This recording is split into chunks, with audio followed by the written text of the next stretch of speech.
Welcome to the channel. Today I'm reacting to Jordan Peterson, conversing with Dr. Phil. Some important questions are being asked. So in today's video, I'll give answers from Bhagavad Gita. If you're new here, do the right thing, hit that subscribe button, join the family, and please like and share the videos. Let's get into it.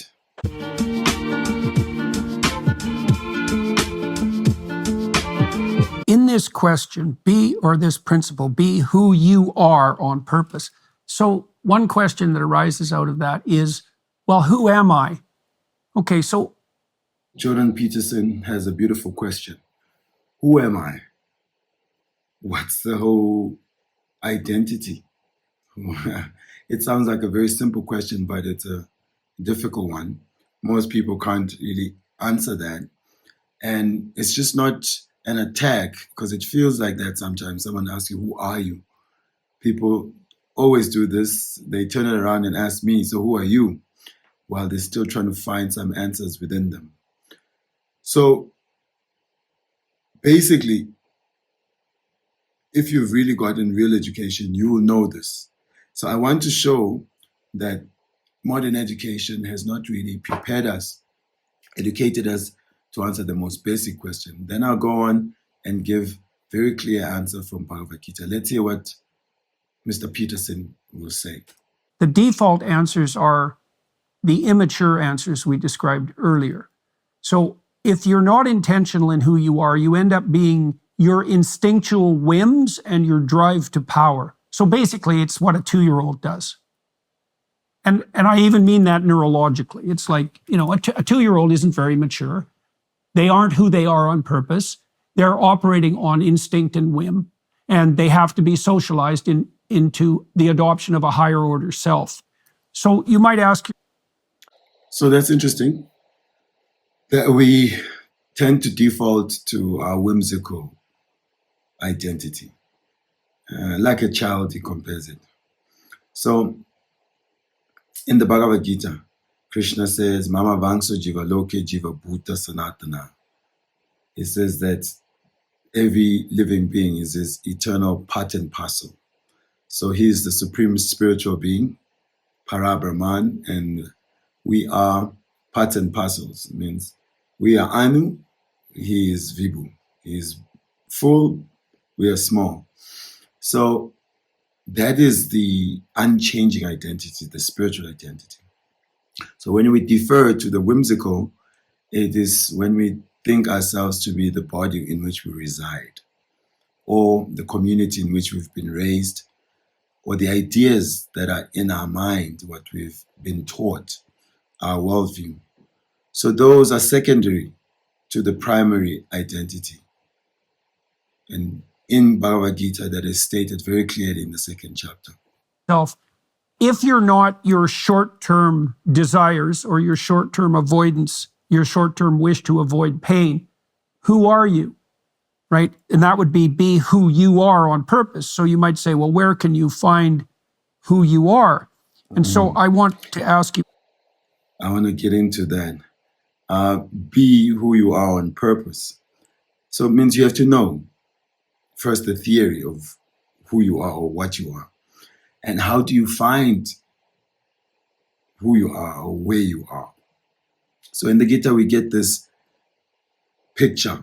I'll link it here, I'll put it on, where you get to see the changing body. The changing mentality also is there alongside the changing body. Because in due course of time, the boy who played with marbles is now playing with bicycles and is playing with real cars. So body, mind changes, but the spark of life, the soul, the essence of the person remains the same. And that is found in the area of the heart. So we talk about me. We feel pain deep in the heart. We feel heartbroken. So the soul, the spiritual being, is situated in the area of the heart. Physical, where can you find ourselves? Let's hear what the doctor has to say. You think about this. There's a gospel statement that describes the nature of our relationship with divinity in a very optimistic manner, and it proposes. I like that he is now very intentional about bringing forward God and speaking on that relationship. It's really most important because it is the defining relationship of our lives. And the source of all our problems is this departure or forgetfulness or break in this relationship we have with God, divinity. You knock, the door will open, and if you ask, you will receive, and if you seek, you will find. And so I've tried to make that concrete, let's say when I was operating as a behavioral therapist, when I was trying to help people discover who they were. And so one gateway to that is to ask yourself, this is in keeping with your principle 10 too, to treat yourself with dignity and respect. Imagine that you are caring for yourself as if you're valuable. This self-love idea or this valuing yourself. So if we had to value the chemicals that make up this body, they're not even monetarily cost so much, or the ash of the body once it's cremated. But the spark of life, no one can actually catch it. It always escapes. It cannot be trapped by the material time frames or captured by some material gadget. So it is priceless, matchless. And that is what we find so valuable about ourselves, that we feel it intrinsically. I'm worth more than I'm being treated. That's because as the part and parcel of God, Krishna, your value is linked to the ultimate valuable person, God. And then ask yourself, this is part of the development of the vision, ask yourself, if you could have what you needed and wanted in a manner that would be best for you, what would that look like? And you'll get an answer to that question. You'll start to be able to develop a vision of what your life would be like if you were deeply who you are in a way that was sustainable. And then you can start doing that on purpose. Now, the reason I'm asking you that question and presenting those possibilities is because the question of who you are, that's the question of identity, is begged by your first principle. When people are saying now that they're their sexual identity, right? That's the biggest claim in our society, and that they should be proud of that claim. And to me, that just reduces who someone is to essentially to a very unidimensional biological drive that seeks immediate gratification. Spot on again, Jordan Peterson. Identity politics. Society is being taught to identify themselves with their sexual preference, with their sexual desires and whims, Aim higher, people, aim higher. Even the clinical psychologist knows that. Order conception of who you are. So when you say be who you are on purpose, what do you think you're pointing to in that who you are? I think it is a much harder question than people anticipate when they begin, which is why I say you've got to really sit down and think about this. Because when you ask somebody, tell me who you are. That's true, Dr. Phil. It sounds simplistic, as I said in the beginning of the video. But actually, when you think about it, you realize, actually, I don't really know who I am.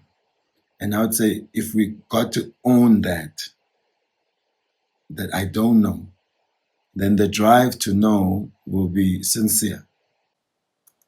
And you cannot use your occupation or what you spend most of your time doing in the answer. If I take that away from them, like if you're an accountant, that's what you do all day, 50, 60 hours a week. And I say, tell me who you are, and you can't use your occupation in the answer. It's astounding to me how people struggle because they identify themselves with labels. Yes. And, I'm an accountant, or I'm a welder or a welder's helper. And now, as you say, a lot of people have That's just occupation. Again, then there's the race, there's the gender, there's the social status, there's the nationality, ethnicity, so many labels. So I'll cap the video there. I think you get the gist of it all, that we are lost to who we are, and we are caught up in the labels, which are like temporary coverings of the essential identity, which is spiritual. And Krishna has identified us as his eternal part and parcel as the soul.